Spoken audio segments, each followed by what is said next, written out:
Jai Hind to all and welcome to your own YouTube channel MND The Futurist. Today's update is on why Trump is after Greenland or is obsessed with Greenland. Now, the Greenland subsoil contains a variety of valuable minerals, rare earth metals, precious stones, coal, graphite, and uranium. Greenland has been a mining nation since late 1700s, where coal was excavated in Quercus on the Nuswak Peninsula. In addition to coal, a mining has included gold, silver, copper, lead, zinc, graphite, olivine, chrolite, and marble. Now, a number of mines have also closed in recent years, including the Seki olivine mine, which was shut down in 2011, and the gold mine, which was also decommissioned in 2013. However, new mining projects have been launched, including a ruby mine.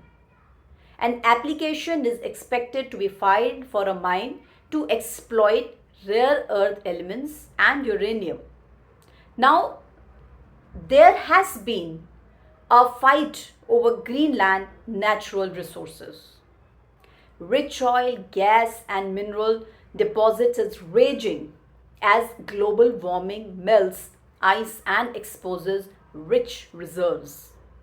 Now, Greenlanders are struggling to balance economic growth and even environmental protection. Greenland is a country but not an independent state. Originally, Norse settlements in Greenland, they were part of Norway and thus also joined as part of Denmark, Norway from 1380 onwards. When Norway achieved independence in 1814, Greenland and Iceland and the Faroe Island remained under Danish control. Today, Greenland is still part of the Kingdom of Denmark but enjoys extensive autonomy and can decide on many policy areas without anybody's interference. Now, Greenland, for example, left the European Union in 1985 while Denmark remains in the Union. Home to fewer than 60,000 people, Greenland sits at the intersection of the Arctic and Atlantic Oceans and mostly above the Arctic Circle, making it ideal to prevent rivals like Russia and China from dominating the Arctic, something we have already explored recently. Second, to monitor and control the vast blue, including new shipping lanes opening up as Arctic ice caps melt. And third, control the airspace, which not only lies between the US and its European allies. Now, you would have probably flown over Greenland or the US EU flight, but which also covers a likely path for any Russian missiles targeting the US mainland. There is more to it, and that's about minerals.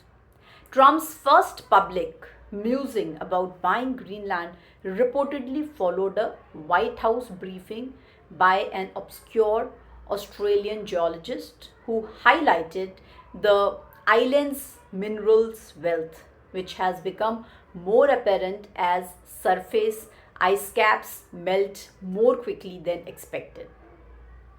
For example, Greenland has the world's largest reserves of rare earths outside China, which now controls around 80% of this key defense and energy tech input. So, as the West de risks away from China, these kinds of resources become crucial. China knows this, plus the above location points, which could explain why it's become Greenland's second top economic partner after Denmark. Though Western pressure has also blocked China's recent attempts to invest in local port and in airport infrastructure. And that all leads us to the third aspect, that's timing. Greenland's leader, Mute Egede, delivered a remarkable New Year's address last week, effectively hinting an independence referendum could come as soon as this April. Under a 2009 agreement with Denmark, Greenland could then declare independence. Like Danes, he has already reiterated to Trump, whose son last visited them, that Greenland is not for sale. Though the island currently depends on 500 million US dollars in annual subsidies from Denmark, and Trump has now threatened Denmark with very high tariffs and remarkably even just declined to rule out the use of force. So the Danish approach to the Greenland issue is spot on, emphasizing that Greenland belongs to the Greenlanders.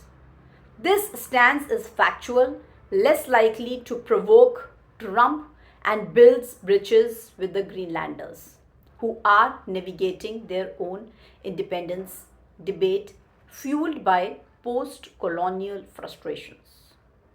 Now, this saga has an unexpected silver lining, drawing more tourists and investors to Greenland, while also giving the island greater leverage with many other nations.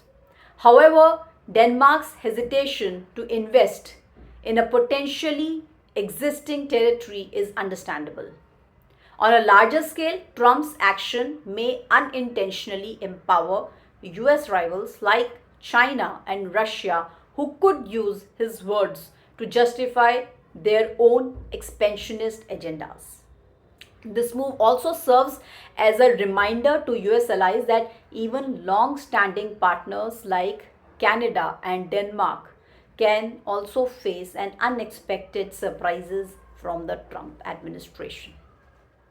So we hope you found this video informative and you like the video. Thank you so much for your time for watching the video, and don't forget to subscribe and like the channel. Jai Hind, Jai Bharat.